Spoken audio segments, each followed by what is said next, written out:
Delighted to welcome back Gary Tabach. He's former Chief of Staff, NATO Military Liaison Mission in Moscow. Gary, welcome back. Good to see you.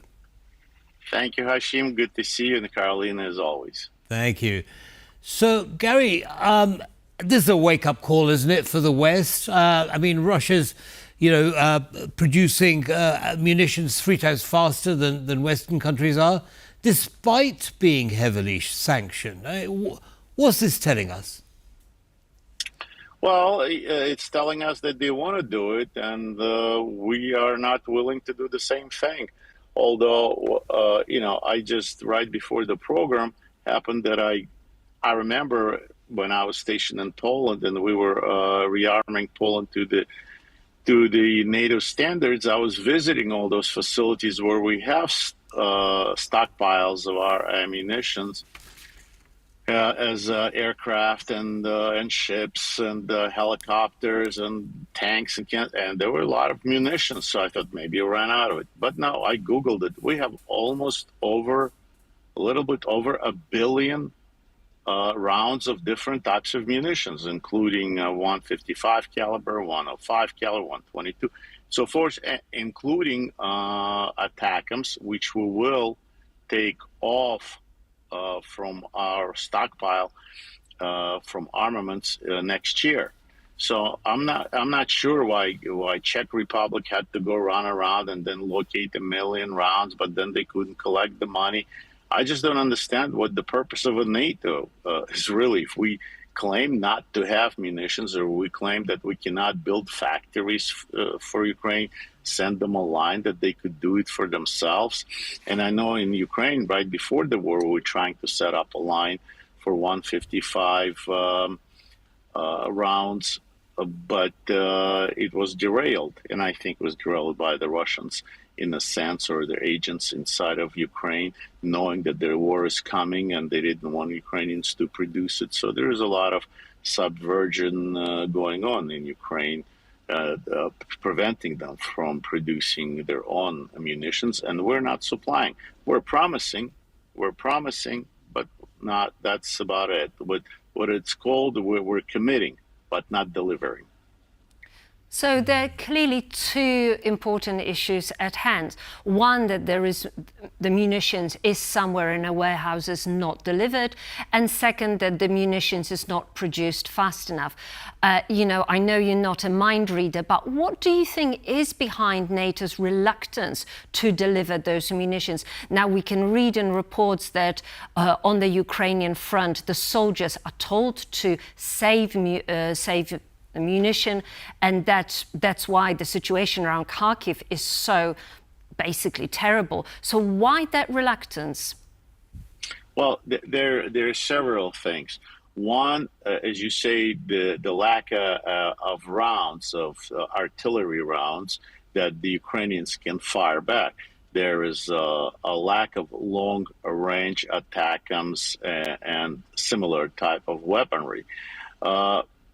The thing is that apparently, from what I understand, we have like 4 million rounds of cluster bombs, which this year we already have utilized or destroyed over 1 million, instead of handing them over to Ukraine. The same thing with F-16s. The same thing with Humvees. So we, as volunteers like myself, we would buy those old pickup trucks in Poland and elsewhere and ship them to Ukraine, which is not sufficient and which is not really good enough. That's one thing. The other one that's about Kharkiv is that we do not allow Ukrainians to fire on a Russian territory.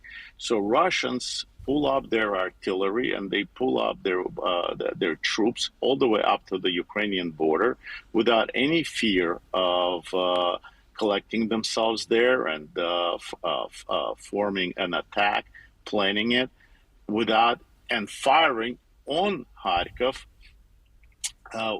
pulling up, flying up very close to the border and releasing those guided bombs, Cubs, which just hit a shopping center on the weekend last Saturday, killing many people, including children.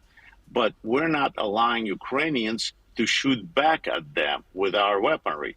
So the rumor was that after visit of Secretary of State Blinken, who played and sang on the guitar in a nightclub there very nicely, should have probably taken Clinton with a saxophone and things like that. But they said that he was trying to convince President Biden to allow allow Ukrainians to do that, and everybody were hyped. And apparently Ukrainians did fire on one of the missiles that was released on them with our Patriot missile and shoot it down, and it was over Russian territory. And now it created a big scandal, and we're threatening that we're going to stop supplying Ukrainians with ATACMS and with Patriots. And and of course, Europeans follow our lead. So NATO does what Americans do.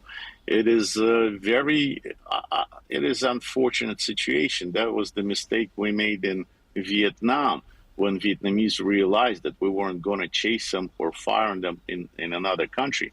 So they were firing at us from Cambodia. But we wouldn't fire back at them, which is really a very poor way of leading and fighting a war. There's no way you can win being only defensive all the time. There's no very sports, frustrating. hockey or football or boxing that you always in defense. You have to attack. Yeah, it's very frustrating, Gary. There's no doubt. The world is asking Ukraine to fight with one hand tied behind its back. Unfortunately, we're going to have to leave it there, Gary, but we look forward to seeing you again shortly. Thank you. Thank you. Thank you, Hashim. Always a pleasure. Thank you.